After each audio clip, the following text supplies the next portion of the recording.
कांग्रेस में 24 साल बाद बदलाव हुआ। पार्टी को आखिरकार गांधी परिवार से इतर अपना नया अध्यक्ष मिल गया। 80 साल के मल्लिकार्जुन खड़गे कांग्रेस के नए अध्यक्ष चुन लिए गए, जिसके बाद उन्हें खूब बधाइयां मिल रही हैं। गांधी परिवार से लेकर देश के प्रधानमंत्री तक ने मल्लिकार्जुन खड़गे को जीत पर बधाई दी।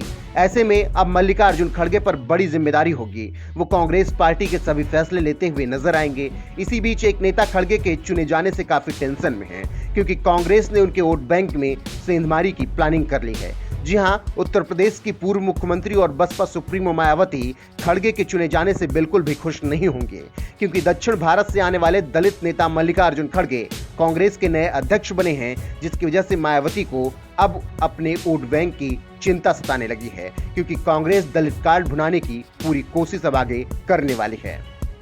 गौरतलब है कि एक वक्त यूपी की राजनीति में एक तरफा राज करने वाली कांग्रेस के हाथ से धीरे धीरे सत्ता जाती रही। एक वक्त में दलित वोट बैंक में अच्छा खासा हिस्सा रखने वाली कांग्रेस के पास अब काफी कम फीसदी दलित वोटर्स का साथ है।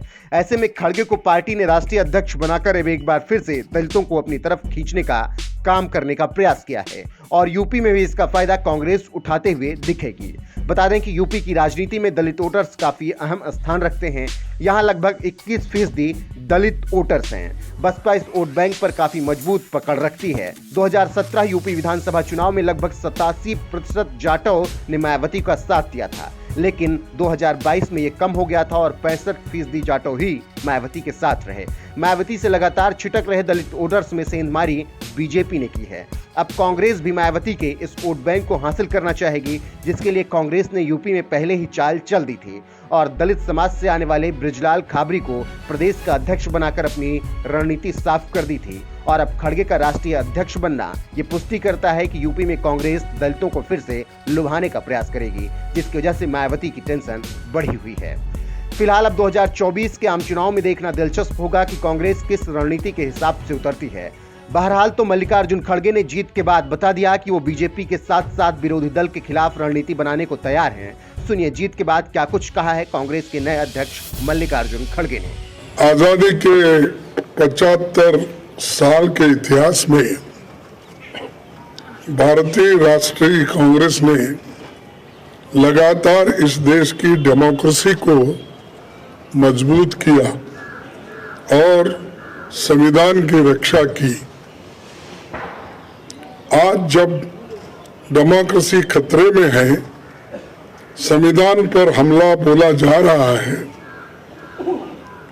और हर इंस्टीट्यूशन को तोड़ा जा रहा है, तो कांग्रेस पार्टी ने राष्ट्रीय स्तर पर ऑर्गेनाइजेशनल इलेक्शंस करवाकर देश की डेमोक्रेसी को मजबूत करने का एग्जाम्पल पेश किया है। कांग्रेस प्रेसिडेंट के चुनाव के सफल आयोजन के लिए मैं पार्टी के सभी डेलीगेट्स, सीनियर लीडर्स, वर्कर्स और जो कोई भी इस कार्यक्रम से जुड़े हैं, उन सबको मैं धन्यवाद करता हूं। प्रोसेस में हिस्सा लेकर कांग्रेस को मजबूत किया है। मेरे साथी श्री शशि थरूर को भी शुभकामना देता हूं, क्योंकि ये चुनाव में हम एक प्रतिनिधि के रूप में हम और वो खड़े थे, लेकिन चुनाव बहुत अच्छा चला और वो भी मुझे आकर मिले। एक दूसरे से हम मिलकर अपना जो आगे पार्टी को बढ़ाने का भी जो कुछ कोऑपरेशन मैंने भी पूछा और उन्होंने भी हंसते हुए, ये तो एक डेमोक्रेटिक प्रोसेस है, हमको मिल के काम करना है, ये कहा। तो इसलिए मुझे बड़ी खुशी होती है, उनको भी मैं धन्यवाद देता हूं। सभी कांग्रेस कार्यकर्ताओं की ओर से मैं श्रीमती सोनिया गांधी का आभार व्यक्त करता हूं। सोनिया जी ने पर्सनल सैक्रिफाइस कर 23 वर्ष तक कांग्रेस पार्टी के अपने खून पसीने से सींचा है। सोनिया जी की लीडरशिप में न केवल हमने 2 बार केंद्र में सरकार बनाई, बल्कि अनेकों राज्यों में कांग्रेस को रिवाइव किया और राज्यों में भी सरकार उन्होंने बनाई। उनका कार्यकाल इतिहास में याद रखा जाएगा, जो इतने लंबे समय तक पूरा कार्य करके पार्टी को एक शक्ति दी।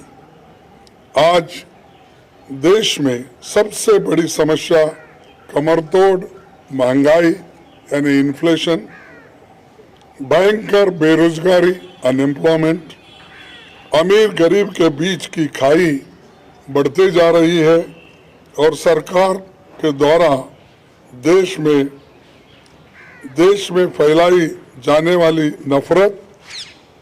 देश की इन समस्याओं के खिलाफ जन आंदोलन तैयार करने के लिए पूर्व कांग्रेस अध्यक्ष श्री राहुल गांधी कन्याकुमारी से कश्मीर तक 3570 किलोमीटर की यात्रा पर निकले हैं।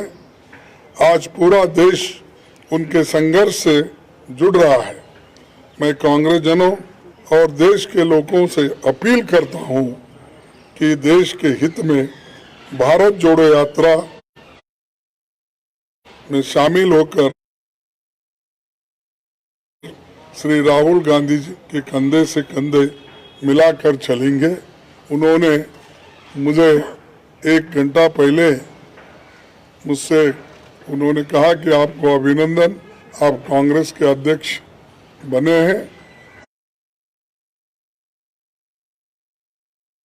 और मैं एक कांग्रेस के सिपाही के नाते काम करते रहूँगा और आगे बढ़ेंगे सब मिलके, ऐसा उन्होंने मुझसे कहा। इसीलिए मुझे बड़ी खुशी होती है कि वो पादयात्रा में रहते हुए वो अपना थोड़ा सा समय मेरे लिए उन्होंने फ़ोन पे बिताया, इसलिए मैं उनका भी धन्यवाद करता हूँ।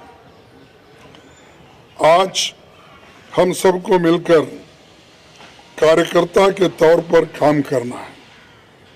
यहाँ न कोई बड़ा है न छोटा, सब बराबर है। हमें देश के संविधान पर हो रहे हमले और देश की डेमोक्रेसी को खत्म करने की कॉन्स्पिरेसी से मिलकर लड़ना है। हमें फैसिस्ट ताकतों से लड़ना है जो कम्युनलिज्म का चोला ओढ़कर डेमोक्रेटिक इंस्टीट्यूशन पर अटैक कर रहे हैं। हम संगठन को भी मजबूत करेंगे और इन चुनौतियों से भी लड़ेंगे।